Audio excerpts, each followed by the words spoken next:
Pope Francis, a man known across the globe for his unwavering humility, bold compassion, and groundbreaking leadership of the Catholic Church, is now the subject of a striking and emotional headline. Pope Francis leaves behind a fortune that makes his family cry. But what exactly is this fortune? Where did it come from? And why has it moved his family to tears? The answer lies not in gold, not in property, not in worldly riches, but in something much more profound, something that transcends material wealth and touches the deepest corners of human experience. To truly understand the meaning of this headline, we must go back to the beginning. Jorge Mario Bergoglio was born on December 17, 1936, in Buenos Aires, Argentina, the eldest of 5 children in a working-class family of Italian immigrants. Long before the Vatican balconies and global headlines, he was just Jorge, a boy who loved soccer, science, literature, and spent his youth immersed in books and faith. He joined the Society of Jesus at age 21, taking vows of poverty, chastity, and obedience.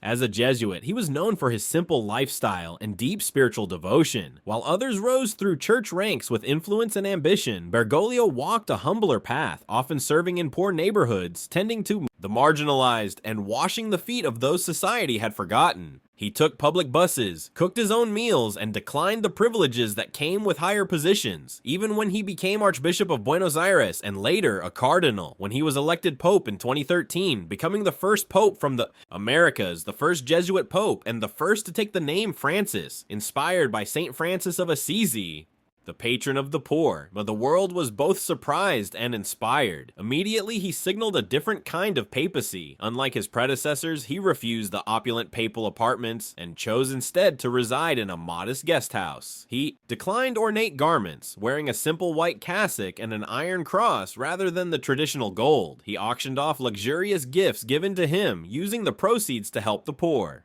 He challenged the church and its leaders to remember the people, not the politics. In his words, "How I would love a church that is poor and for the poor." With every action, Pope Francis distanced himself from traditional displays of papal authority and moved closer to the people he served. So how could such a man, who renounced materialism and lived simply, leave behind a fortune? And why would that fortune make his family cry? To answer that, we must understand what real legacy means. While the word fortune often brings to mind images of bank accounts, estates, luxury cars, and inherited power, Pope Francis has none of these. He has no personal assets, no children to pass wealth down to, and no holdings outside of what belongs to the Vatican, which itself is a trust for the church, not for any individual. The fortune he leaves behind is not monetary, but moral, spiritual, and deeply human. His family, those who knew him not as a global figure, but simply as Jorge, have watched from afar as the man they once shared meals and laughter with became a leader for 1.3 billion Catholics. Some of his relatives still live in Buenos Aires, and they've rarely seen him since 2013. In interviews, they've shared bittersweet sentiments, expressing both deep pride and sadness.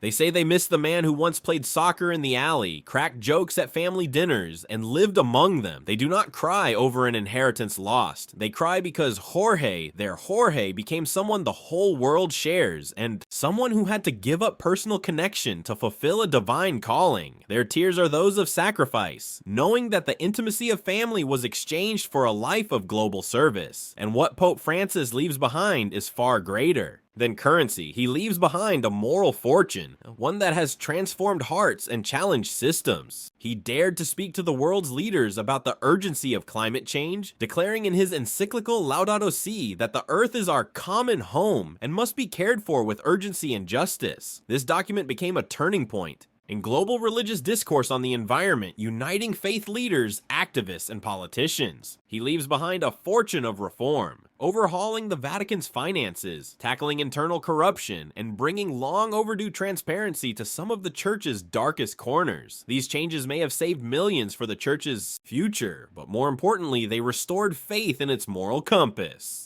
He leaves a fortune of compassion, welcoming the voices of those previously excluded from the church, including LGBTQ+ individuals, the mentally ill, refugees, and the marginalized. Francis often reminded us that the church is not a toll house. It is the house of the Father, where there is a place for everyone with all their problems. He spoke openly about forgiveness, vulnerability, and humanity, rekindling belief in a faith that had grown cold for many. And most of all, he leaves behind a spiritual fortune. He showed that being a true Christian is not about control or hierarchy, but about washing feet, feeding the hungry, and comforting the lonely.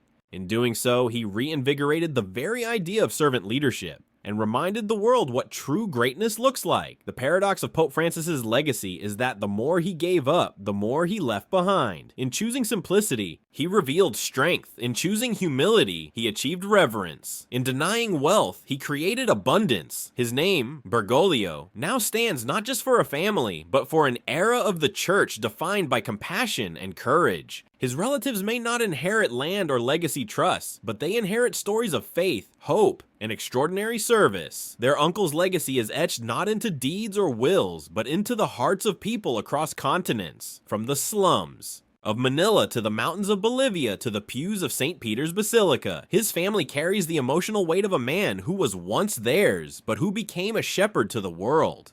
As we reflect on the phrase, Pope Francis leaves behind a fortune that makes his family cry, we must rethink what wealth truly means. The greatest fortunes are not stored in vaults, but in virtues, not secured in safes, but in souls.